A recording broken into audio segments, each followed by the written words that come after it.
Evolution Network Hardcore episode 2.0, number 59 coming your way. Today we're going to talk about best injection sites for beginners and advanced and why. Compliments of Euro Pharma. So in this one, we're going to go over, we're talking a little bit about Euro Pharma, why we like them so much, especially on these injectables. They also have great orals. So we're going to talk about our favorite injectables, stacks, and we're going to include some orals as well, but we're going to talk about that. This way to give you some ideas on your next cycle with Euro pharmacies. We're going to talk about volume of injecting, beginners versus advanced. You know, what are how do they do it? Some of these pro stacks that we see, and we have inside information because we do have a pro who's on our team, and he discloses what he runs for his contest. The amount of gear he's pinning is incredible. So we're going to give you the inside information on what these guys are doing to get that much gear into their bodies. We're going to talk about our favorite injection spots. We're going to talk about the glutes, especially because that's the number one spot, most popular spot among everybody, although it may not be Mobster and I's favorite spot. And we're going to talk about other popular injection spots and does site pinning matter. So this is really good. You're going to learn some things. I think you'll get out of this maybe a couple more different pinning spots that you guys out there and gals can try next time. This way you're not just pinning the same spots over and over and over and over and having problems. So this is going to be a really good podcast. Hopefully all of you out there can get a lot out of this podcast and really, really improve your injection situation, because that is kind of a pain in the ass, literally. So Mobster, let's start with Euro Pharma. Why we like them. Give us some of your thoughts, because you're a big Euro Pharma guy.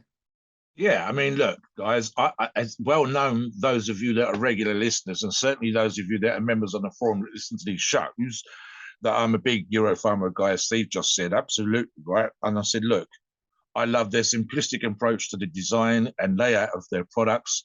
I like the fact that still they're innovating. They were one of the first companies to do the multi-layer, similar to pharmaceutical companies' labels, where you peel off and there's more information on underneath.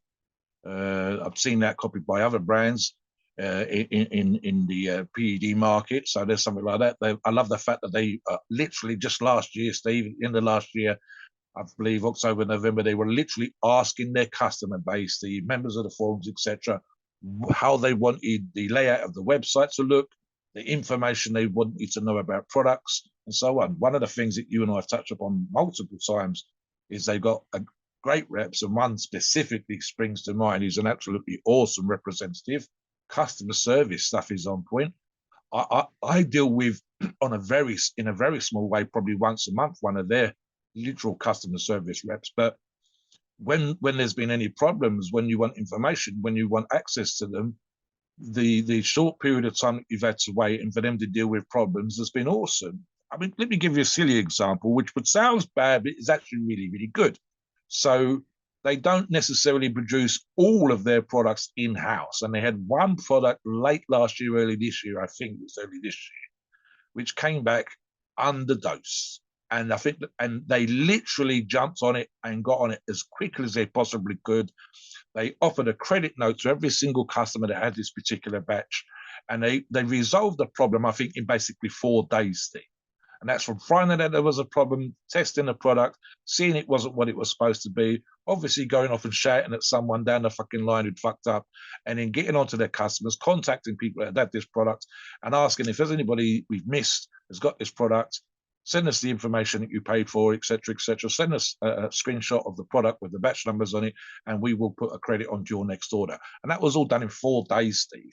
You and I both know, for a history of the iron game, and specifically the history of the performance enhancing drug market, how uncommon that used to be, that how bad service used to be, how labs would come and go and all this kind of stuff. As another example, PSL, a Euro Pharma, sorry, specifically, Steve, is 20 odd years in the business. And I've said on multiple shows, you do not get to stay 20 years in the business without having, to put it crudely, your shit on point. You just don't. You last a year. You get to scam people for a year. You get to supply great products and then poor quality products, and then you disappear off the market. The last 20 years, coming up, I believe now, Steve, it's actually getting into the 3rd decade, is a big deal in the PED market. It really is. The number of companies that you and I are aware of that can say that they've been doing what Euro Pharmacies have been doing for 20 years, we could probably count on two hands. I'm thinking 6 or 7 companies off the top of my head right now. Let me give you an example, guys, as well. Right. So I have a copy of the very expensive, they don't print them anymore, anabolic reference guide, I think, something like that. The Bible of anabolics, which would be by William Llewellyn. And companies that build quotes with the labels and pictures and what to look for a product, 90% of the market there doesn't exist anymore. Literally, the companies that people were using 20 years ago, 30 years ago, 90% don't exist anymore. They've been and gone. A small group have managed the last 20 years plus. And some of these are pharmaceutical company based in different countries where these products are still produced, Bulgaria, certain places in the Middle East and so on and so forth, Taiwan, Thailand, places like this where these are still produced by pharmaceutical companies and they make their way into the performance enhancing drug market. The rest don't exist anymore, Steve. They've gone. And in their place is the companies like Euro Pharmacies that we've come to trust and love. And again, the last 20 years, when 90% of the others have disappeared, is a big fucking deal. You get to do that by producing solid products that builds its reputation on quality, is tested. We can see labs tests, independent, out-of-house lab testing and in-house labs and so on and so forth, and all that kind of stuff. And like I said, it's just, I think I've had in the 5, 6, maybe 7 years that I've been dealing with Euro Pharmacies, I think I had one order that was kind of messed up. And it was literally like one thing in the order. And they just added that to the next order for me. And that's in 7 years. That's probably multiple orders per year for 7 years. And one of those, it's probably getting up towards 60 orders, Steve, maybe 70 orders. One. And it was literally one product from that one order. And it was resolved in a matter of days and sorted out for the next order for me. No problem. Fantastic. That's the kind of service you want. You want great customer reps. You want people that can communicate. You want a company that wants to know what you want to see in the business. And they're innovating all the time. They're 15 ml vials. I love their 15 ml vials. It's just it's stuff like that. Again, I'm literally thinking off the top of my head, Steve. I think outside of the pharmaceutical industry and just in the PED market, I believe those are unique. I guarantee we're going to probably see other companies thinking that looks like an idea or something they'll pick up. But at the minute, with what you and I are familiar with, 15 ml vials are specifically unique to Euro Pharmacies. And I know, and I talked about this in another show, how the range of those 15 ml products is expanding. They literally just this week started talking about other products that they've added to the 15 ml vial size. So that sort of stuff's fantastic, especially, for example, Steve, if you and I were on CRT, CPNA, 200 milligrams a mil, boom, 15 mils. Thank you very much. How long is that going to last? It's going to be amazing. So stuff like that's fantastic, Steve. It's and constantly innovating, constantly upgrading, wanting to know what the customers want, keeping your quality product online. If there's any problems, resolve them as quickly as you can. The only negative, and I'm not even going to call it a negative, I actually think it's a positive for me, is I like the fact that they give their hardworking people time off. It's the only complaint I've ever seen. I've just placed an order and I didn't realize that they're having a month off holiday. But that's because they're working flat out, being innovative, kicking ass, building themselves up in the market, becoming an absolutely amazing brand, and they reward their staff. They reward their customer service people by giving them time off. Who knew, Steve? They get a summer holiday for 4 weeks and they get a week off over Christmas. The other companies out there, they're kind of open 24/7, but they're almost in its own perverse way, Steve says to me, they need the buck and whatever else. Euro Pharmacies out there kicking ass, doing all the things that they're doing and rewarding the hardworking staff as well. I actually like that. We can talk about a massive, huge, well-known brand that does sales over the internet. I'm not going to name in this show. And the number one complaint people have, apart from products not turning up, of course, is how they work their people so goddamn hard and don't pay enough money. I love the fact that Euro Pharmacies look after their staff and reward them and whatever else. That to me is fucking amazing. Yeah, and again, look, all of this kind of stuff is the things that we want to see in all brands of UGLs and PEDs that we like. We want to see these kind of things. We want to see this kind of quality. We know in the last 12 months that we had a company that we were approving and they started letting people down and we kicked them off as quickly as we possibly could We got rid of them. We started to hear about people being ripped off and stuff, the scams and whatever else. And that company went overnight, literally overnight. And to do that, you're losing stupidly, Steve, the ability to build up your name, build up your brand, and genuinely get a relationship with your customers. And even better than that, Steve, just building up a long-term business. Guys, you're listening to the show. I guarantee you there's companies that you will do with forever because of how they treated you. If there's ever been a mistake, they've sorted it out. You will go to certain shops and pay a little bit extra simply because the service is better. You like the way that the shop's laid out and whatever else. And some companies don't see that. They miss that. They think, oh, it's a good thing. It's this, it's that. You have to have a price. We do good deals. But no, if the staff are great, if the layout's great, if you can park outside easily, these things matter. And that kind of quality is what creeps in, and you start to notice it, and you have brands that you prefer. And this is the reason why. Plus, of course, Steve and I have both used their products, and we've had great results in their products. Absolutely. My biggest ever, highest ever body weight, which I believe was just before Christmas, Steve, of this year, and I was 336 pounds, and that was on a Euro Pharmacy's bulk. So up for me, absolutely my go-to every single day. I've got companies I use, as you know. I've got companies I approve of. I've got companies I trust, but Euro Pharmacies is my go-to. They're the sort of, if any complications, they're really one that I would focus on because I know I'm going to get results. I've had results.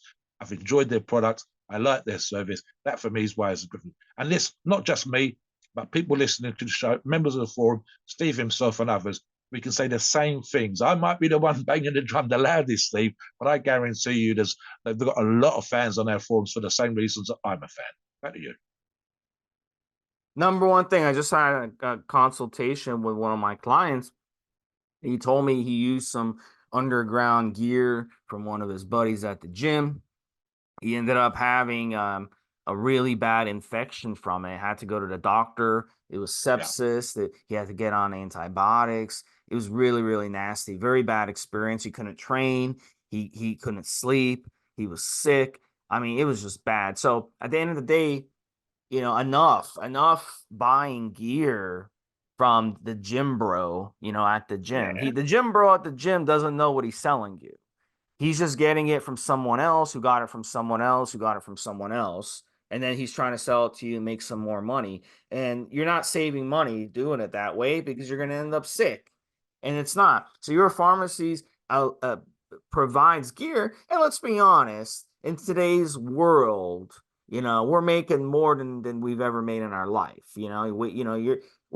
Especially in America, everybody has a side gig. You get a lot of Oh, money. yeah. We get money from mommy and grandmommy, from inheritance and all this stuff. So we have the money. So really, the fact that Euro Pharmacies can provide this high quality gear, and it's not even that much money. Even if you get the most expensive gear from them, Primabone, Yeah. for example, Yeah. or Masteron, which is also expensive, it's still affordable.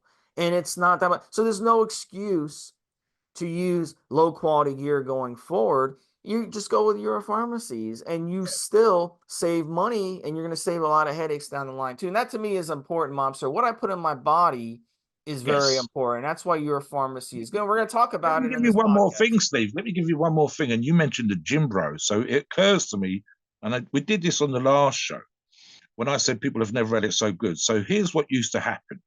People literally I can only run this cycle because it's all I could get off my gym dealer, my bro, as Steve puts it, and whatever. Motherfucker, you got no excuse anymore. Euro Pharmacies and other approved sources have literally every single thing you could possibly need. Peptides, SARMs, the ancillaries, and all the injectables and orals you could possibly want. There's no reason to buy out the trunk of a car. There's no reason to accept X or Y because that's all that the dealer had. But when I see, I kind of sort of raise an eyebrow when I see those kind of posts on the forums. I could only get hold of this, or I could only, motherfucker. The only reason you're doing that is because you're doing that person a favor and you like them. If you want everything you need to get, then companies like Euro Pharmacies have every single thing that you could possibly want. It doesn't matter whether it's domestic or international. It literally is, they have the full range of products. They have different doses of products. You do not have to stick with something that's only 200 milligrams if you wanted a product, the same thing, but in 300 milligrams. There's no excuse anymore. It's kind of daft, but people are still doing it, and arguably, Steve, paying a premium. And then, trust me on this one, Steve, you're not getting a person who's selling you steroids out of the trunk of their car or in the gym or in the locker room. That asking for a lab test, is going to laugh in your face. Yeah, it doesn't happen. And then it's a feedback issue. So you might have this gym bro and his buddy saying, "Oh, it's great. We use this. We had great results." You can come onto the forum and say, "Right, I'm about to use Euro Pharmacy's product," and 100 people will put their hands up and say, "I've used their product and had great results." It's not the same. There's no need to do it that way anymore, Steve. Deliver to your door, plain wrappers. There's no need to worry about it, dealing with of the trunk of a car and then having a cop shine his light in your face. Don't need none of that. You really, really don't. And companies like Euro Pharmacies are, constantly expanding their range. Steve, Psalms added last year. They expanded the peptide. They've expanded the Psalms range. They've innovated with the 15 ml vials. Like I said, you're not going to get that from your local gym bro. So there's absolutely no need to do any of those things, Steve. Back to you again. So let's move on to the next topic, Mobster. Let's talk about volume of injecting beginners versus advanced. So I talked about earlier on the show, we have a pro that's on our team on the forums. You can come on the forums and talk to him, and he's a cool guy. He lives out in the middle of nowhere in the Atlantic Ocean, so he's got really nothing to do except lift weights. And boy, does he like lifting weights! But he injects a shit ton of gear. And he loves Euro Pharmacies, by the way. It's one of his favorite brands. He's been using Euro Pharmacies since he came on the forums, maybe 6-7 years ago. So I'm going to say he's a bigger fan as I am, Steve, honestly. And that for all the little things that him and I might bicker over, I absolutely support him in that regard. Me and him are number one and number two fans, I would say. Yeah. So you're dealing with two alphas, and of course, Mobster and him are gonna bicker with each other because they're trying to out each other. So anyway, he's actually all right. He's all right. I just disagree with one or two things. It's okay. Yeah, he's a good guy. Listen, at the end of the day, when it comes to Euro Pharma, their gear is going to be legitimate. So a lot of the pros love using their gear because it's smooth. So you can go ahead and inject, more volume. So really, when it comes to injecting, look, I always recommend 2 to 3 cc's maximum into a muscle. And if you're a beginner, you're not going to, you're going to want to, here's the thing with the beginners. It's kind of, I can take it as a different angle. So I bring you a Mobster in a bit. Yeah, I've got a thought on it. Yeah. You can bring your angle on it. But here's the way I look at it. You're a beginner. You're new to injecting. I can remember my first injection was absolutely nerve-wracking. Like I had to keep telling myself, look, Steve, you got to do this. You got to do this. If you want to take things another, you got to do this. It's nerve-wracking. And it's not, at first it's okay, but then the more you inject, you're like, man, I'm so sick of injecting. You're like, this is nerve-wracking every time. So you want to inject less often. So I want to even say, like, hey, load up the syringe and you don't have to inject as much as you think. When you load up the syringe, you can just inject a smaller amount with more injections, or you can load up the syringe and inject less often. So let's say you're running 500 milligrams a week of testosterone from Euro Pharma, for example, and each cc is 250 milligrams. So you're going to load up 2 cc's and go ahead and pin it once a week. Or you could do 1 cc twice a week. You can do it that way. And then that would basically do it. But like for me, as a beginner, the way I look at it is, if you're a person who rather just do less, you can kind of split up the injections. But if you're a person who likes to, this is my strategy, I'd rather just get it over with and just do it once a week. So I'll load it up 2 cc's and go ahead and get it in. Now, if you're doing 500 tests, and then say you're doing another 400 milligrams DECA. So now you're doing 2 cc's a test, 2 cc's of the Euro Pharma DECA. Yeah. Now you got to figure out, okay, how am I going to do this? So in that situation, you could load up 1 syringe with 1 cc test and add another cc of DECA, because it's 200 milligrams a milliliter, for example. And then now you've got the 250 test, the 200 DECA in the same syringe. That's 450 milligrams of gear. And you go ahead and pin it, and you can do that twice a week. So then you end up total 500 milligrams of test and 400 milligrams of DECA. But then But before I compare get that, you, Steve, compare that to a pro, right? So yes, the person we're talking about, let me give you a typical example because he's a very good typical example. It feels extreme to me, but it's actually what pros do. So Steve's talking about a total of 900 milligrams over the week, 500 and 400, 900 milligrams. Just on the injectables alone, our pros looking at over 5,000 milligrams. So 4.5, no, what would that be, Steve? 900, yeah, six times the volume just of the injectables. Just the injectables. That's not peptides, that's not insulin, it's not growth. And when I say peptides, I'm not talking about growth, I'm talking about other peptides and any other things that he might be injecting and or using. And it's not including new orals, it's just the injectables, six times the volume. So do pros need to do different things? Is there a difference? Absolutely. And again, as a beginner, as an amateur, as someone who's just coming into the idea of using PEDs, you do not need to copy what a pro does. Arguably, some pros don't need to do what pros do, but they think that way. But some do. There's an argument to be made for a professional bodybuilder that if the person next to you on stage is doing every single fucking thing that they think they need to do, then there's an argument to be made for you missing out if you don't take the same advantages they do to level the playing field. So that when it comes to being in front of the judges, you've dieted your ass off, you've trained your ass off, and you've done just as much as the person next to you to ensure that you win. But when we're talking about just on injectables, never mind anything else, six times the volume, absolutely the protocols that they follow when it comes to injection have to be different out of necessity, Steve. There's no, that literally you could not, like Steve just said, you're talking 2 cc's twice a week with the 900 milligrams that Steve described. When you're talking about, arguably, Steve, 4, 6.5 times every fucking day, just to be getting all the injections in, the frequency of pinning, the frequency of the injections, the volume of liquid going in, you absolutely can't inject 2 cc's into that one site and then add multiple other drugs in or a much increased volume just on a daily basis. Taking those 5,000 milligrams and dividing it by, it'd be 900 milligrams a fucking day, Steve, not 900 milligrams a week and 2 injections. So you're probably looking at something like, if it's 2 injections, you're looking at 12 injections just to get the volume of liquid in. So you've got to rotate sites. You've got to find other places to inject. You've got to work out specifically why you're injecting into those sites. You can't just jab into the pec here. It has to be a specific place. You can't just jab into that part of the calf. It needs to go to the particular place. It's not sort of random. There has to be a plan to it. But you are kind of out of necessity having to inject the sheer 6.5 times volume of liquid and the milligrams in those liquids and so on and so forth. So yeah, there is absolutely undeniably a difference in the protocols and what needs to be done and the ways those injections take place and so on and so forth. You and I could touch upon 4 examples, Steve. The number one probably site that's been recommended for every single time that I've been around the sport and become aware of the idea of performance enhancing drugs was always the glute. Always. Absolutely. And then there are 1 or 2 people that have particular favorite sites, including myself, including Steve, and we'll expand on that shortly.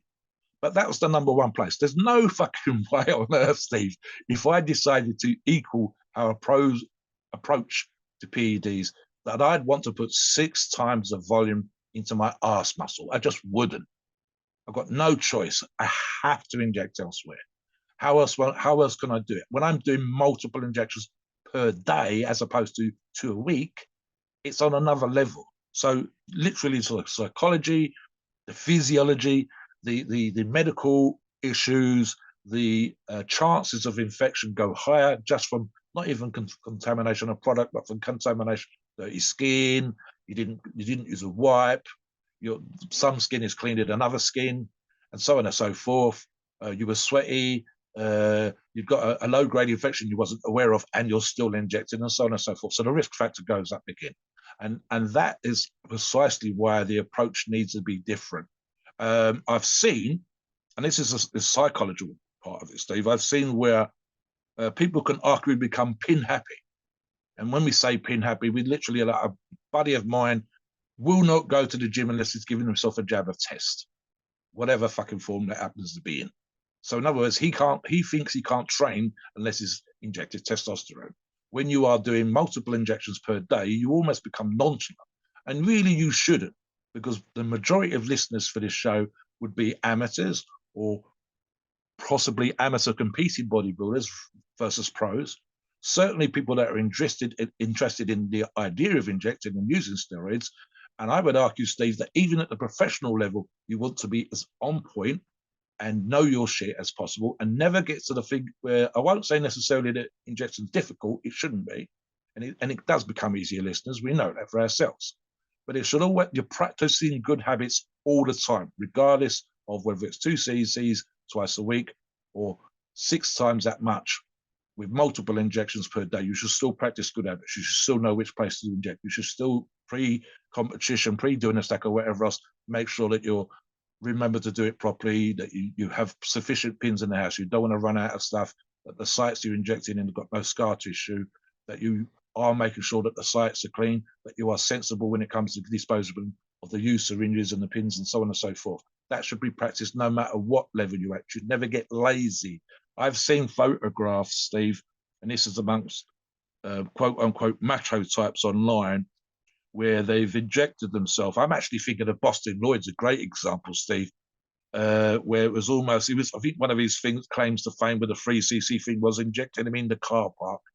And in one video, he's standing next to the trunk of his car or his pickup or whatever else, and injecting into the arse in public, out there in the car park, probably for the fucking likes on the videos. You should never get to be like that. So top pros, and I think especially the Mr. Olympia types that are great representatives of sports, will practice good habits. They'll get the wife or the girlfriend to do it. They'll make sure they've got sharp spin and so on and so forth, Steve.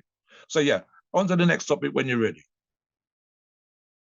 So let's go over the next thing, buddy, and let's talk about, before we get into specific steroids and get more into your pharma favorite injectables that we recommend. Let's get into our favorite injection spots, and I'll let you start with the glutes. And the first few injections I ever did was glutes, but let me tell you something. I never liked the glutes. I never liked it Never liked because it, Steve. Yeah, you never. have to look in the mirror and you have to like twist yourself. So what I would do is I get my girlfriend at the time to do it, and she was even more of a mess when it came to injecting. And it's like, I don't know, I just never liked it, but a lot of people like the glues. This seems to be the number one place where people will inject. So I Yeah. can understand why Let me people let are. me let me Go ahead. let me talk about this, because we actually chatted about this in the pre-show, Steve and I. So we go, why is the gluteal muscle the number one recommended place? Why is it arguably still most people's favorite place to inject?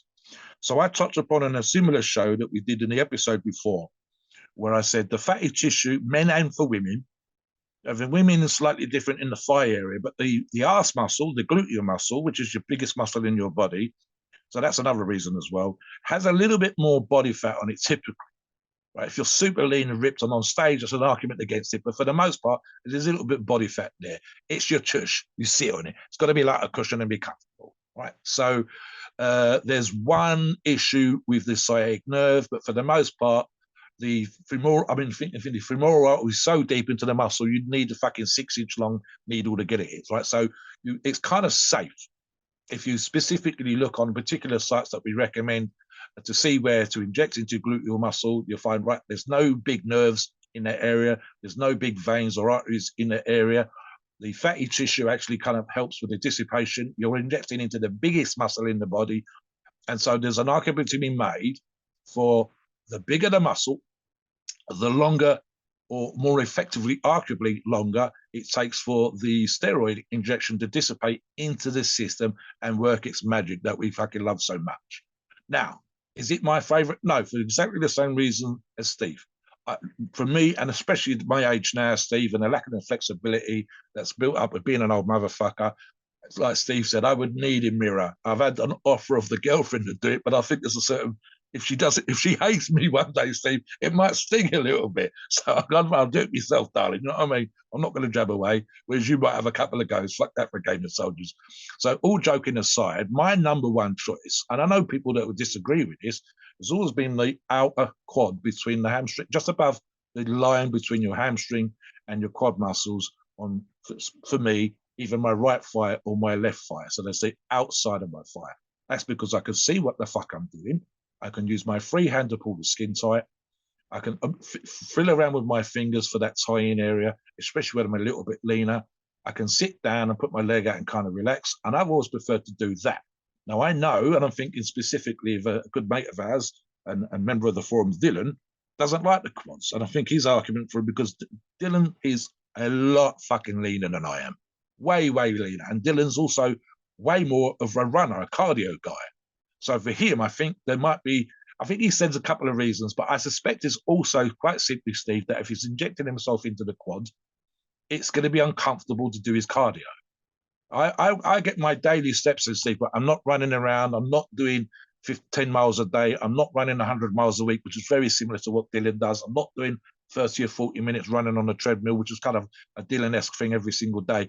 And if I had done a quad injection that morning, it's going to feel uncomfortable. So there are multiple reasons, but those are two reasons I can think off the top of my head. What about you, Steve? What's your favorite side? So my favorite's actually my pecs. And you know, I never used pecs the first few years that I was using anabolics, but then, you know, I was kind of looking around and I came across a guy on the forum and he was like saying, "Oh, pecs are easy. You should try pecs. Don't be worried about using pecs." So I said, "Okay, let me try pecs." It's a little weird, you know, because your heart's in your pec.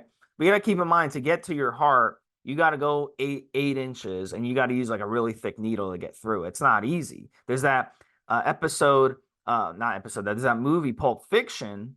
Yeah, And 6 inches are in there, man, banging it in like a fucking yeah. ton. And in Pulp Fiction, the woman Yes, she's was OD. was Yeah, ODing, and they had to inject her with the with adrenaline. adrenaline, Yeah, and they had to get it into her heart. And the guy's through like, the sternum, man. They had to hammer that motherfucker in.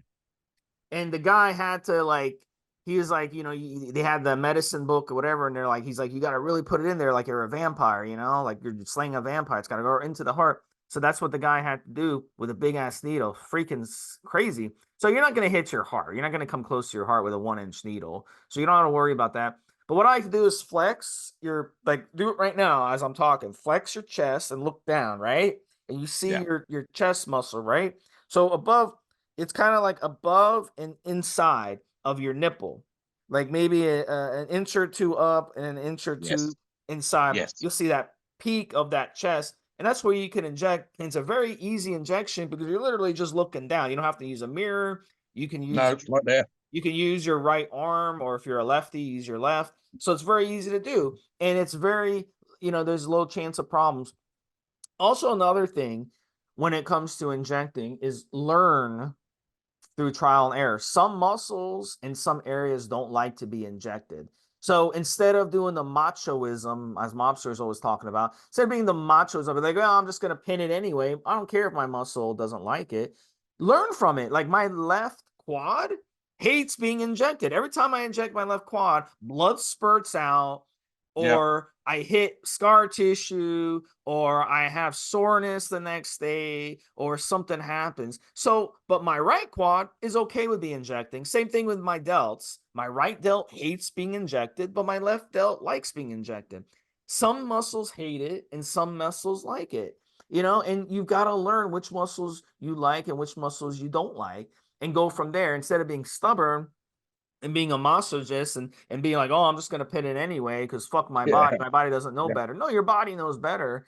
And listen to your body on that, and that makes a big difference. I'll give you a couple more tips, Mobster. I'll bring you in. I know you want to get on this too, but yeah, warming up the gear helps, and also not just warming up the gear, it also pinning into a warm muscle. So let's say you're going to inject in your quads and you're planning on doing it after the gym. So after you do your workout, if you didn't work out your legs that day, do some cycling, or you know, and get the legs warmed up. This way when you get home, your legs will be nice and warm. This way when you inject your quads, they'll want to do it. Or if you're doing your chest, do it after a bench press session where your muscles are nice and loose, or do it after a hot shower where your muscles are nice and loose. The worst time to inject is right when you get up, your muscles are cold, you yeah. know, and they don't want to be pinned at that time. So for me, that's what I found. Like a warm muscle that's already warmed up is going to tolerate being injected with a harpoon, a piece of you know, a needle. more than a muscle that's cold. So try that next time, and I bet you'll have a lot better success. Mobster? There's two things, Steve. One is TRT. Most of my TRT buddies inject into their delts. And as often as not, I know for a fact, I was going to say as often as not, but I do know for a fact, I've actually helped on a couple of occasions, and they've had someone else in the gym help them out or whatever else, or even in other situations. It's a single jab a week, sometimes once a fortnight. 200 to 300 milligrams is typical for TRT. And again, you've got two shoulders, you can rotate sites. So I could be Steve, you could use one delt 1 week, one delt the next week, and so on and so forth. Relatively lean, so easy. So that would be probably, and I think, again, something I actually said to Steve, and I'll expand on it as well. In the pre-show, we talked about the reasons why certain sites are used in the body when we go to hospital and we're given a dose of antibiotics, or we're given something to relax us, or whatever for reason. We're in hospital, we're not very well, and the nurse that's come around, she's given us injection. Think of all the COVID jabs that people had and so on and so forth, Steve. Why certain sites are used. I would say again and again, I think my one was below the delt for the COVID jabs. It's different when you're talking about intravenous, but when it's intramuscular, I think the stuff I had when I was at school was the on the delt was one BCG. I can't even remember what the hell that was for. I think measles and rubella, something like that.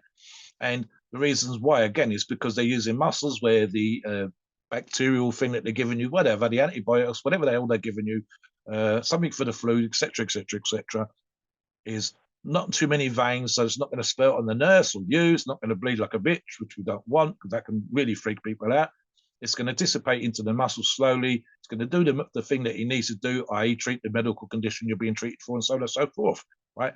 And the issue for the pro is different from the amateur in this example, because you want the steroid that you're injecting yourself with to do what it's supposed to do. If it's for your TRT, and we're talking about, say, for example, testosterone cypionate, when it's slowly dissipate into the muscle over the next couple of weeks, long-acting ester, we're not going to be doing multiple injections on a daily basis. It's not really an issue. But, you know, if, for example, Steve, we was multiple injections, well, there's no way on earth I'd want to be putting 5 or 6 injections into one delt, or even into the 2 delts on a daily basis. So that's the other thing.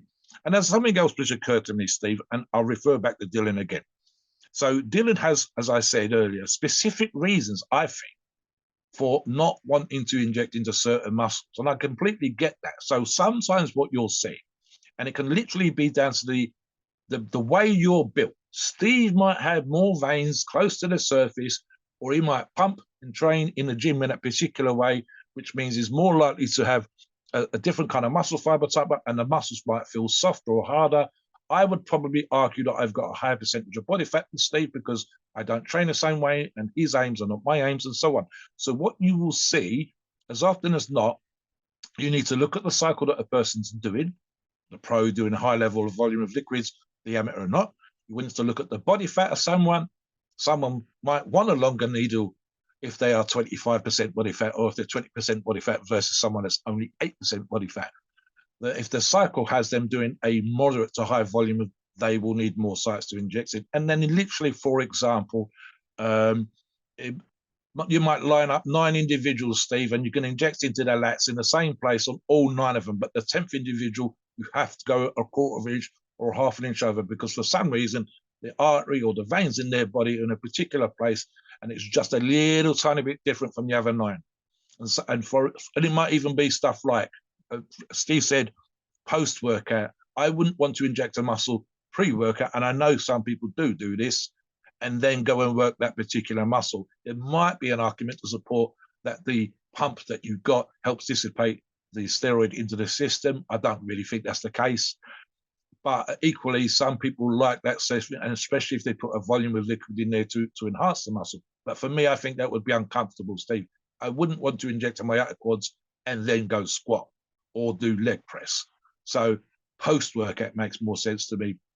But again, it's out of necessity. There are people out there, for example, Steve, and we know this because we've done shows on this, where the literal issue of the significant other, male, female partner, whatever, is that they can only inject in their truck or the garage or at the gym. So they literally can't sit down in their front room and do a jab. So And I wouldn't want to do, for example, the rear delt if I was sitting in the truck of my car, trying to work the needle round into the right place and whatever else. So yeah, there's a bunch of reasons why people have preferences, different ones. There's physiological and biological stuff that might be different amongst those individuals, personal preference, even for myself. And I said it's literally being a little bit can and more inflexible than I used to be when I was younger. And because I've got big hands and the plungers, the actual bit I'm pushing my fingers against in certain positions, especially when I'm injecting into my quad, mean that I'm not getting the pressure that someone with smaller fingers might do on the actual plunger, the bit on the shaft of the syringe versus the plunger at the top.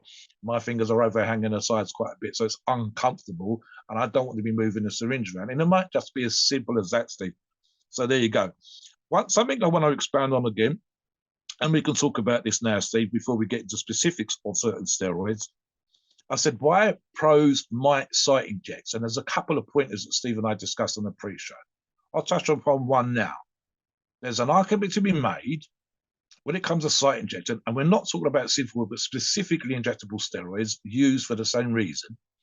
And that if you've had an injury, and on some individuals, and I'm thinking specific my strongman buddies, where they've torn biceps or torn quads, if they're fortunate enough to have had surgery and had the muscle reattached, how many times, Steve, have we seen where we can see that there was a pec tear?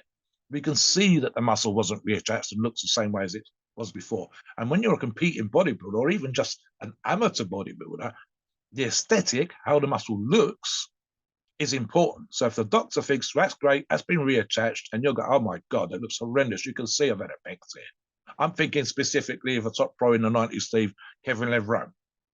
Pec tear at the beginning of the season, came back by the end of the season, got great surgery in his case, was able to maximize the muscle growth in the torn pec, and you wouldn't have noticed he'd had it. And yet we've seen other individuals, Dorian Yates springs to mind, towards the end of his Olympia career, where torn tricep, torn bicep, still winning the goddamn competition, huge arguments amongst the other pros, but you could visibly see the muscle tears. So in a few pros, and it's sometimes without even injury, Steve, it's just literally that the muscle, everything else on their body's going to look fucking amazing, but for whatever reason, there's a weird way that their delts are set up.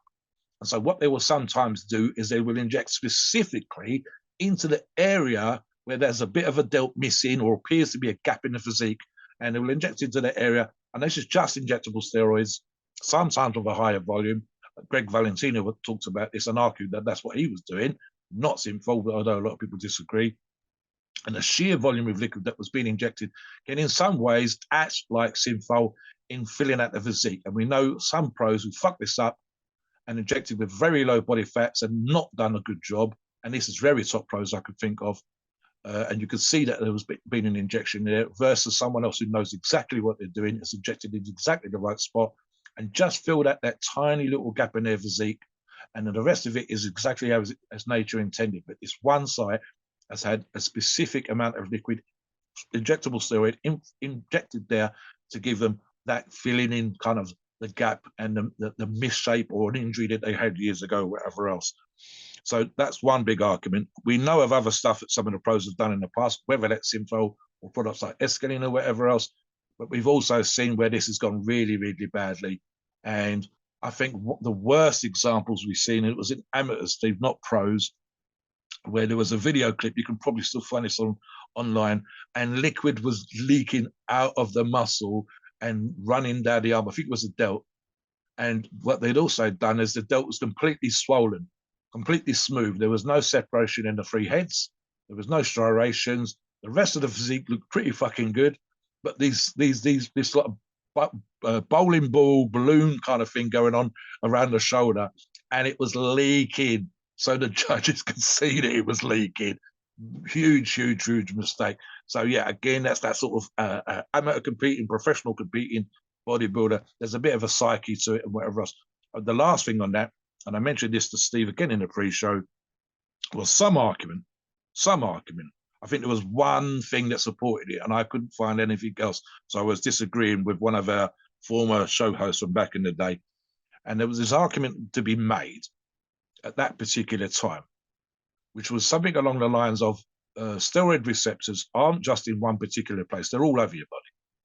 And so the argument was, if you injected, for example, into your bicep, that the receptors in your bicep will somehow uptake a percentage of the steroid rather than what normally happens with an injectable steroid, which is a kind of generalized effect.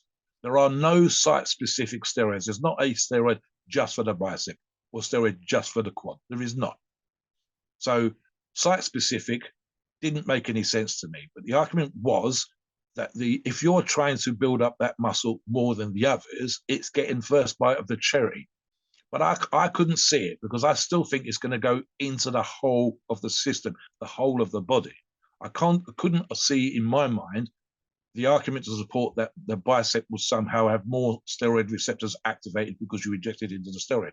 In fact, I've argued against this multiple times, saying if that was the case, and we've discussed already the argument that the gluteal muscle is the number one site for people to inject, and especially in amateurs, then if site injecting steroids worked on the basis of building that muscle up more than the others, they would be fucking huge, Steve.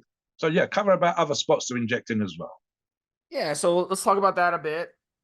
We'll get into some of our favorite Euro Pharmacies ideas that you can use whether you're a beginner or advanced. And I'm just going to go through the list here. And these are the top, let me see here, 1, 2, 3, 4, 5, 6, 7, 8, 9. The top 9 places in no particular order that you can inject intramuscular and get away with it. And you're going to have to experiment with these and see which ones work for you. Bicep and calf are 2 of them. Now I've tried injecting into my calf, didn't end well for me. Not something I want to do again. Most people are going to struggle with that one, Steve. Yeah. Most people, because and bicep, same thing. But if you're advanced, and you mentioned earlier Boston Lloyd, I interviewed Boston Lloyd on my podcast at least 3 times prior. I knew Boston Lloyd outside of the podcast. We talked a lot. We emailed. We kept in touch, and he used to do that because he was injecting so much gear that he needed to do it. Yes. He needed to use. But if you're a beginner, you're not going to need to worry about bicep or calf. But if you're advanced, it's something you're going to have to do because you're pinning so much volume, as we talked about earlier.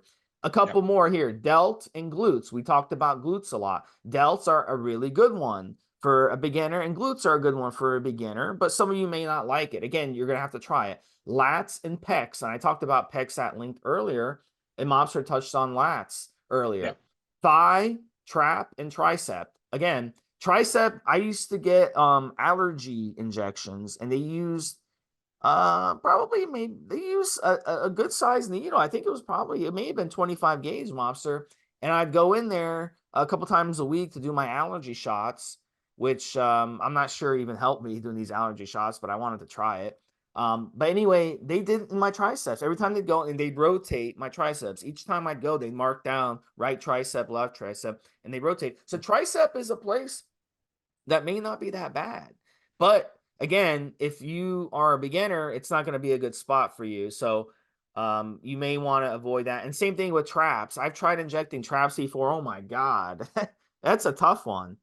But again, if you're injecting a large amount, it's going to be an option for you. So Mobster, what do you think about those? And we'll go into some of the best. Yeah, let me give you a thought here, Steve. So say you are a smaller, shorter bodybuilder, new to their game, new to PEDs especially, not new to the game full stop, but new to PEDs and injectable steroids. And you weigh, I don't know, so if you're 5'6" and you weigh 160 pounds, right? You'll probably be absolutely fucking fine, the same as everybody else, using an inch, quarter inch and a half long needle, injecting into your gluteal muscles. But I guarantee you, at that height and weight, etc., your biceps are not going to be as big as mine at 6'3" and 300 plus. Absolutely. And I'm not a professional bodybuilder, so we're not talking about 21, 22, 23-inch arms here, but we're certainly talking about 19 to 20-inch arms. So if I was injecting into my bicep, I might arguably need a longer needle. But then what I'm doing versus someone that weighs 160 pounds is not the same. So, for example, and you need to look at the site-specific stuff, and there's a great websites online for you to do this with, and they've got literally people showing you how to inject into particular muscles. you might want a shorter needle. And again, it's that thing of discomfort and whatever else. For example, if you work in an office and you inject your calves in the morning, you might be a little bit uncomfortable driving to work or commuting. But for the most of the day, you're going to be sitting on your ass and the soreness in your calf muscle is going to dissipate. On the other hand, if you're a postman, Steve, a mail person, you're walking around all goddamn day, I don't necessarily think I'd fancy doing that. I'd probably wait for the weekends when I'm chilling the fuck out and if my muscles are. And even something else Steve said about the site injection and the warm muscle thing. There's a great argument. We've seen this sometimes, and this is actually kind of a tip here, Steve, as well. Something we haven't discussed. So occasionally, and especially if you're injecting into a site-specific muscle, not the glute, not the quads, but something like the bicep again, massaging the area after an injection kind of works.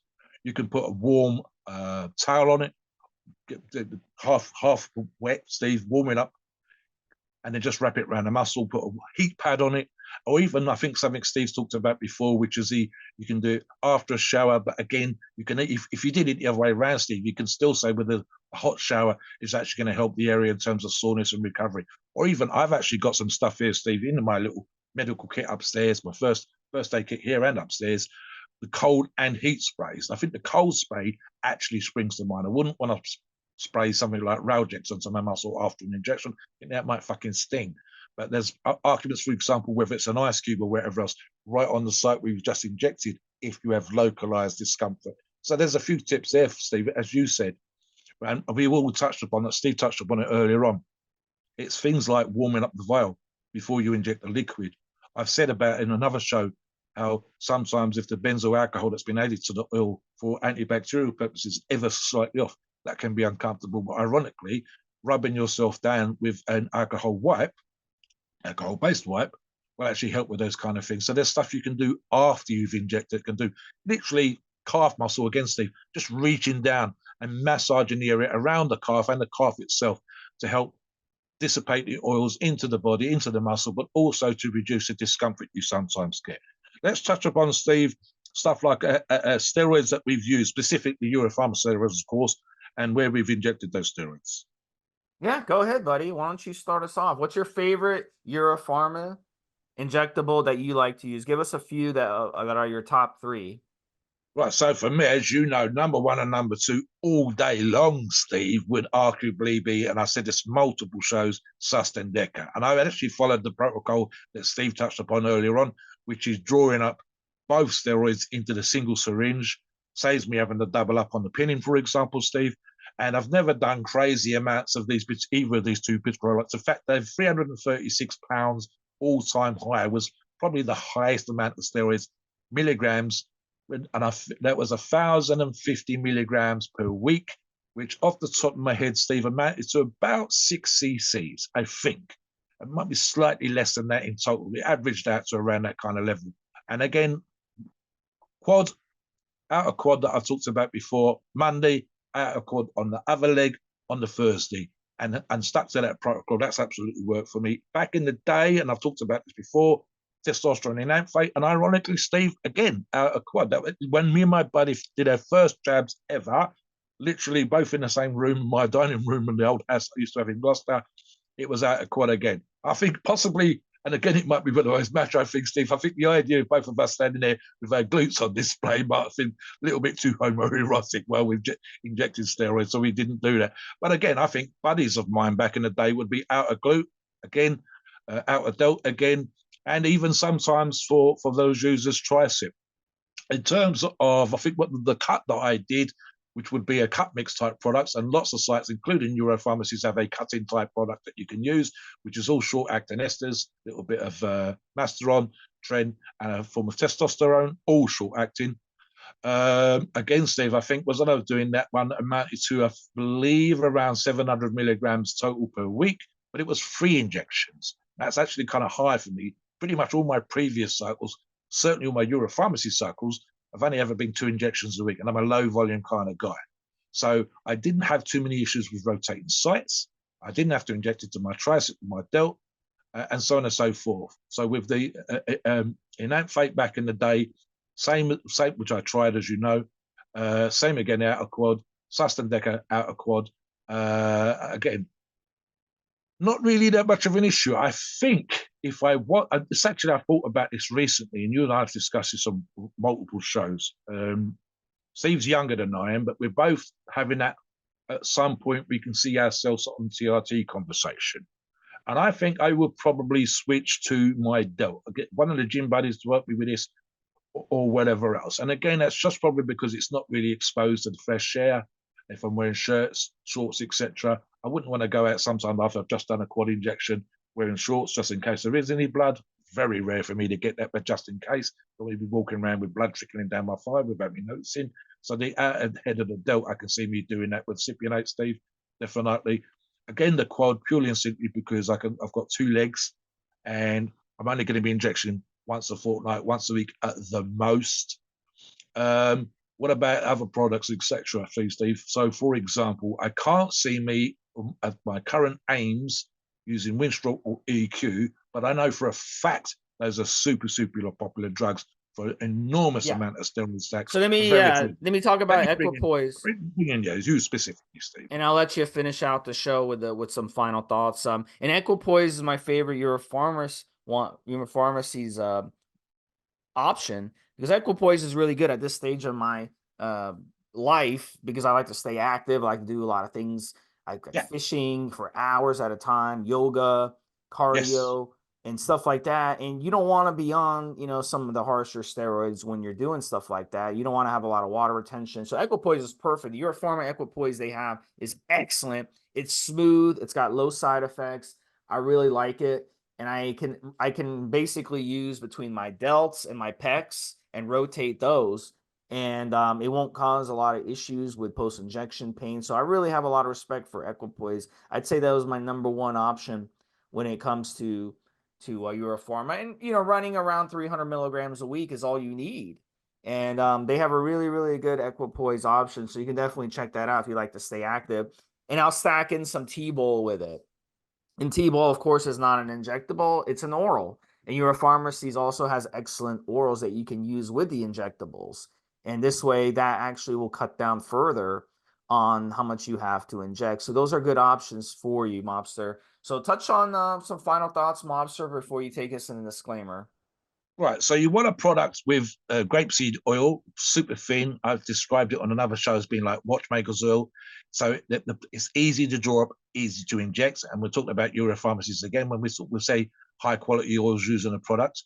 You want great feedback from other users, especially if you're new to this and you've never done it before. We've got a bunch of articles on both the forum and naturally the article that we're going to associate with this podcast that talk about specific site injections, the right syringes, the different color syringes, and the reasons why the colors are what they are, the size and thickness of the needle that's important. Be aware, as I touched upon earlier in the show, with the idea that if you weigh 160 pounds and weigh 300 pounds and we're site injecting into the muscle, I might use a longer syringe than you. So when we talk about common syringe sizes and common practices, that's the best advice we can give generally, but you might need to adapt that information to you specifically. If, for example, you plan on competing or you're a pro and you have to compete, contractually obliged, never mind wanting to win the Olympia or the Arnold or whatever else, the frequency and volume of pinning, the amount of liquid that's going in, the daily grind of injecting requires a different kind of approach to what you're doing, and you need to get your head around it. Always, and I'll finish on this, Steve, before I talk about the disclaimer. Practice safe injecting. Make sure, I hate the irresponsible stuff of leaving your syringes around, especially used needles. I've actually had to sweep that shit up, Steve. That is just goddamn fucking lazy. I know some of you get anxious when you go to the needle exchanges, but they're giving you that stuff for free. And you want to become a bodybuilder and you want to use PEDs. So practice that as well. Have sharp spins. Dispose of these things. Don't leave them out on the fucking street. Do it properly. Take it back to the exchange. Get your girlfriend to do it for you. But make sure that's going to get burned. Don't leave it around for the kids to get hold of or whatever else. Don't leave it for people to trip over. Wipe stuff down. Wipe the skin down. Use alcohol wipes. So practice safe pinning. And I said there's not as common, not even 1 in 100, Steve, versus how it used to be. And we've seen the nightmare stuff, and we could talk about the pictures and the videos and whatever else, and the media approach to this kind of stuff, and how even psychologically we still have to deal with in some perverse ways because of the media influence, this whole drug using bodybuilder thing, etc. But it's 99.9% untrue. So don't be, it's kind of okay to be scared when you're approaching this stuff. And we want you to listen to shows like we're presenting for you today with Euro Pharma. We want you to get it right. We want you to have a safe, proper approach. And not only will you be helping yourself, Steve, but you'll be helping people around you that are going through the same journey. It's much easier for you to explain if you can work with a family member, like a girlfriend, significant other, wife, partner, whatever. It's much easier for them to inject to you. It really is. And if you get them on side and let them listen to this show, let them read the articles that we discussed, let them go to the site injecting sites and check those out and whatever else, you fingers crossed, Steve, have that much better chance of being successful, less likely to get injuries, less likely to get infections, and so on and so forth. Everybody, including ourselves, want you to have a safe, successful journey in your approach to use injectable performance enhancing drugs. Please note, we are not doctors and your opinions are ours. It's our view based on our experience and views on the topic. A podcast for informational purposes and entertainment only. The freedom of speech and the First Amendment applies.